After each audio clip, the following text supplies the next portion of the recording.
Ben lise 1. Şubat'ta Adıyaman'da çok büyük bir deprem oldu tabii. Her yer yıkıldı. Zaten Ramazan geldi. Herkes görevini yapıp orucunu tutuyor. Allah razı olsun. İftar çadırları kurdular.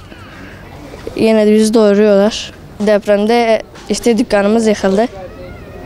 Evimizde zaten ağır hasarlı yıkacaklar. Teraviye gitmeye gidiyorum yani de bazen kaçırdığım da oluyor.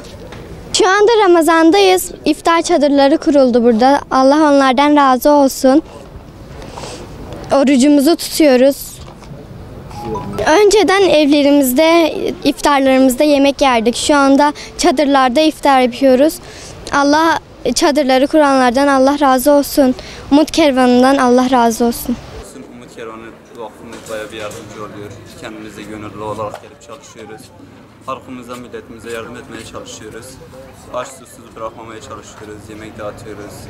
Sıcak yemekler, erzaklar vesaire bütün ev ihtiyaçları olsun, çocuk ihtiyaçları olsun dağıtmaya çalışıyoruz, yardım etmeye çalışıyoruz milletimize.